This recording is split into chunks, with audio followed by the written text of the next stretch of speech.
The classroom was empty. She was certain of it. She had checked every desk, every corner, every cupboard at the back of the room. She was the last teacher in the building that evening. She had locked every door behind her. She was walking down the main corridor toward the exit when she heard it. A child's voice, coming from her classroom, singing. She went back. She unlocked the door. The classroom was empty. But on the board she had wiped clean before she left, someone had written 7 words in chalk. She photographed it before she wiped it off. She has never shown that photograph to anyone. She told me what it said. I am going to tell you, but not yet. First, you need to hear what happened in that school before she ever started working there. School is supposed to be safe.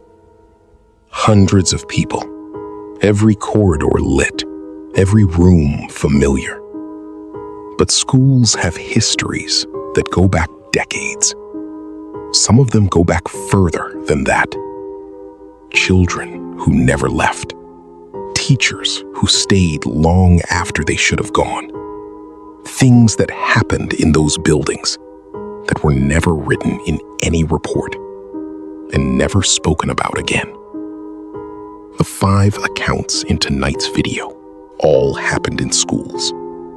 They were submitted to cold midnights by teachers, students, and staff who witnessed something they have never been able to explain.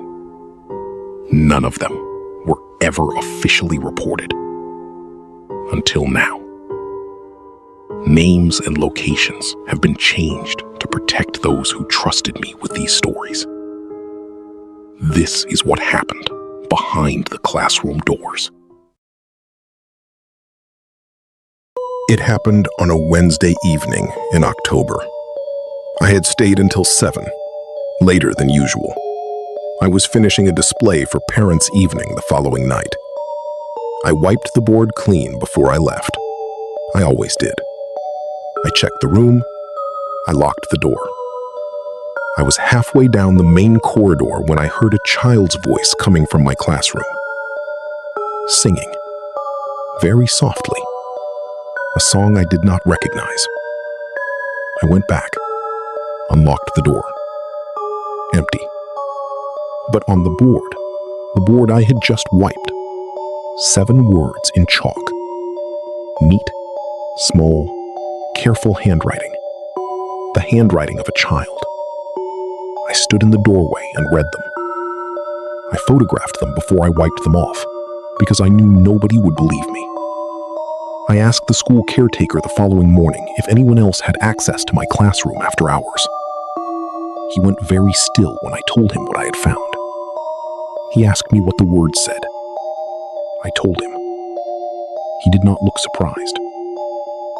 He said, "She has been doing that for years." He said there had been a girl 40 years ago, a pupil. She had died in the school, in that classroom specifically.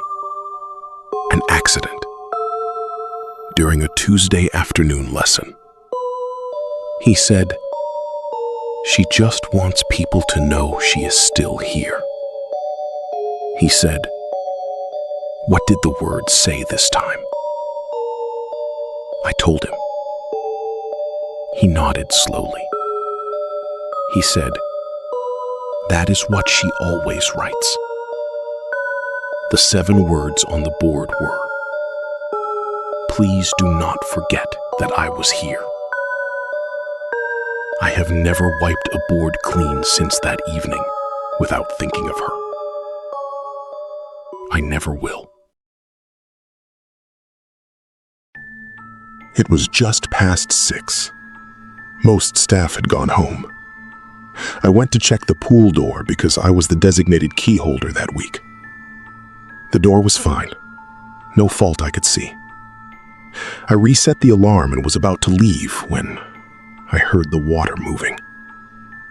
Not the gentle movement of water settling, the distinct sound of someone swimming. Strokes, rhythmic, unhurried, back and forth. I unlocked the pool door and turned on the lights. The pool was empty. The water was moving. Not lapping gently at the sides the way it does when it settles. Moving in a clear, continuous pattern, as if someone was cutting through it, from one end to the other. I watched it for a full minute. The movement continued. I turned the lights off and locked the door. I told the head teacher the following morning. He listened carefully. He did not look surprised. He said there had been an incident at the pool in 1987. A boy, a sixth former. He had stayed late after school. He had been found in the pool the following morning. He said, the pool has never been quite still after dark since then. He said, we do not send anyone to check the alarm fault after 6 anymore. He said, we should have told you that when you became key holder. He said, I am sorry. I handed back the key holder responsibilities the same day. Some alarms are not meant to be answered. It was a Tuesday lunchtime. The library was busy. I was helping a group of Year 7s find books for a project when I noticed him. A boy, maybe 11 or 12, sitting alone at the table in the far corner, the one we called the quiet corner, reading, his head down. I did not recognize him. In 11 years, I knew every face in that school. He was not one of them. I walked over to ask if he needed help. He was gone. The chair was empty. The book he had been reading was closed on the table. I looked around the library. Every exit was on my side of the room. He could not have left without passing me. I picked up the book. It was one of ours. Old. The kind that had been on the shelf for decades. The kind nobody ever borrowed anymore. I opened it to check the loan record in the back. The last person to borrow it had signed their name and date in the car inside. The name was a boy's name I did not recognize. The date was November 1974. 49 years ago. I described the boy to the head of year. She listened and said nothing for a long time. Then she went to the school archive and came back with a photograph. A class photograph, black and white, from 1974. She pointed to a boy in the second row. She asked if that was him. It was. She told me he had been a pupil at the school in 1974. She told me he had loved the library. She told me he had died that November. She said, this is not the first time someone has seen him. She said, he always sits in the same corner. She said, we think he just does not want to stop reading. I have left that corner table clear every day since then, just in case he comes back. I think he deserves the seat. 8:30. I was doing my final walkthrough, checking rooms, turning off lights. The usual routine I had done thousands of times. I was on the top floor when I heard it. children, running, in the corridor below me. Not one child, many. The sound of many feet running, laughing. The way children sound at break time when they pour out of classrooms all at once. I went downstairs immediately. The corridor was empty. Not just without children, completely silent. The way a school corridor sounds at 8:30 at night when there is nobody there. I stood and listened for a long time. Then it came again, from the floor above me now, running, laughing, moving from one end of the corridor to the other. I went back upstairs. Empty. I called the police and reported a possible intruder. They came and searched the entire building. Nobody found anything. No sign of entry. No explanation. The officer who led the search asked me how long I had worked at the school. I said, 23 years. He said, "Has this happened before?" I said, "Not like this. Not this clear." He said, "But before. Smaller things." I thought about it. I said, "Yes. For 23 years. Small things. Things I always explained away." He nodded. He said, "Some buildings hold the sounds of the people who love them most." He said, "Maybe those children just did not want to go home." I have thought about that every night walk through since. It makes the corridors feel less empty. Most of the time. I loved that classroom from the first day. It was large, good light, a view of the playing field. But from the second week, I noticed something. The children did not like being in it after 3 o'clock. Not openly. They never said anything. But when the bell went at the end of the day, they left faster than children leave any other classroom, almost pushing to get through the door.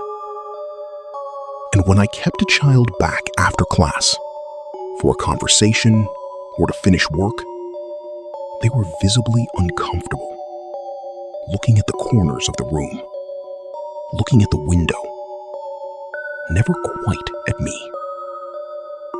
One afternoon, I asked a boy named S why he was looking at the corner by the window. He was 11 years old. He said, "Because of the man who stands there." I asked him what man.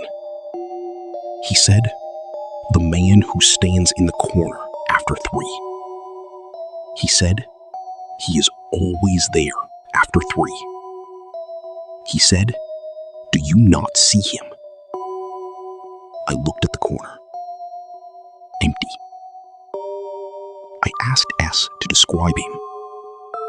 He described a man in a dark coat, older, standing facing the wall, never moving, never turning around.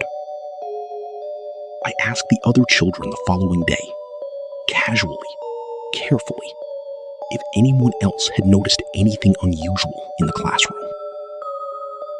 4 of them, independently, described the same figure, same corner, same dark coat, same detail, facing the wall, never turning.